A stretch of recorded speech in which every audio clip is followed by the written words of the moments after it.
নমস্কার বন্ধুরা, আজ তৈরি করব দারুণ সুস্বাদু কুকিজ। ঘরে থাকা মাত্র দুটো উপকরণে এই সুন্দর সুস্বাদু কুকিজটা কিন্তু খুব সহজে তৈরি করে নেওয়া যায়। খেতে এতটাই মজার হয় যে দোকান থেকে আর কিনে খেতে ইচ্ছা করে না। বাচ্চাদেরকে আমরা এইভাবে ঘরে কুকিজ তৈরি করে কিন্তু দিতে পারি, খেতে ওরা খুবই পছন্দ করবে। আর খুব সহজে এই কুকিজগুলো কিন্তু তৈরি করা যায়।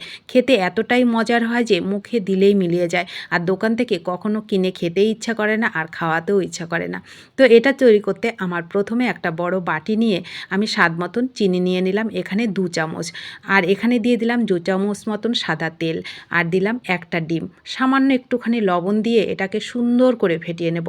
এমনভাবে ফেটাবো যেন চিনিটা খুব সুন্দর মেল্ট হয়, আর তেল, চিনি, ডিম সুন্দরভাবে কিন্তু মিক্সড হয়ে যাবে, আর খুব সুন্দর একটা কালার হবে, সাদা সাদা দেখবেন, একদম ক্রিমের মতন। যখন ফেটানো হয়ে যাবে আপনি নিজেই বুঝতে পারবেন। দেখুন কতটা স্মুথভাবে ফেটানোটা কিন্তু আমার রেডি হয়ে গেল।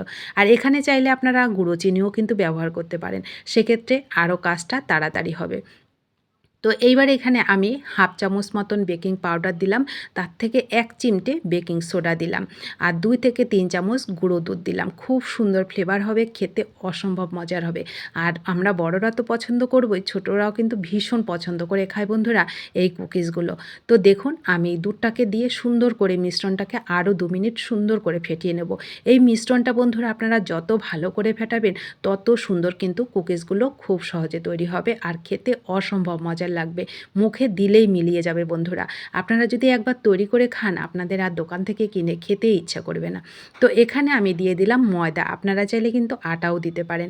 1 বাটি মতন আমি ময়দা এখানে চেলে তারপরে দিলাম, চেলে অবশ্যই দেবেন। তারপরে দেখুন আমি ভালো করে এটাকে একদম একেবারে নরমও নয় আবার খুব শক্তও নয়, সেভাবে কিন্তু এটাকে মেখে নেব।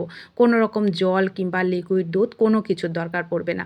একটু মাখাতে অসুবিধা হয়, হাতে লেগে যায়, কারণ এখানে যেহেতু জল দেওয়া নেই, ডিমের মিশ্রণে এটা মাখানো হচ্ছে, হাতে একটু লেগে যায়, তাতে কোনো অসুবিধা হয় না। হাতের মধ্যে একটুখানি ঘি নিয়ে নেব, নিয়ে তারপরে এটাকে সুন্দর করে দেখুন একেবারে সফট করে মেখে নিয়েছি। একটু ঘি নেওয়ার চেষ্টা করবেন, ঘিটা নিলে খুব সুন্দর একটা ফ্লেভার হয়, খেতেও কিন্তু দারুণ লাগে।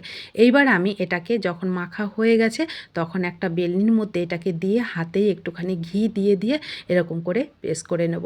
তো এখানে বন্ধুরা আমার একটা ছোট্ট ভুল হয়ে গেছে, যেটা আপনারা কখনো করবেন না। তো দেখুন আমি সেটা আপনাদের সঙ্গে পরে শেয়ার করছি।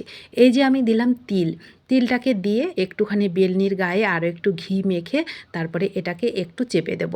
চেপে দিয়ে তারপরে এটাকে শেপে কেটে নেব। শেপটা আমি যেভাবে করেছি যে আপনাদের সেভাবেই করতে হবে এরকম কোনো ব্যাপার নেই। আপনারা কিন্তু যে কোনো শেপে আপনারা এটা তৈরি করে নিতে পারেন। আমি ছুরির গায়েও একটুখানি ঘি মেখে নিয়েছি, তারপরে এটাকে সুন্দর করে একদম কুকিজের মতন করে কেটে নিয়েছি। স্যান্ডউইচগুলো যেমন হয় আমি সেরকম করে চেষ্টা করেছি। আপনার বাচ্চা যেরকম পছন্দ করবে আপনি কিন্তু সেরকমই তৈরি করতে পারেন।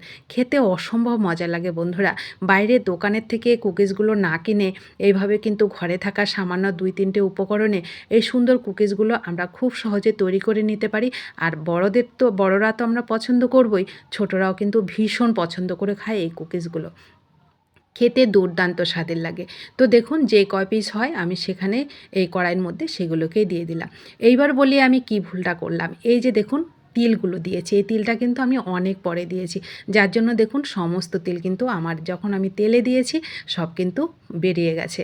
তো আপনারা কিন্তু এই ভুলটা করবেন না। প্রথমে যখন আপনারা এটাকে হাতে প্রেস করবেন তখনই তিলগুলোকে দিয়ে দেবেন, মানে প্রথম অবস্থায়, তাহলে তিলগুলো এর মধ্যে সুন্দরভাবে ডেবে যাবে, আর কিন্তু এভাবে বেরিয়ে আসবে না।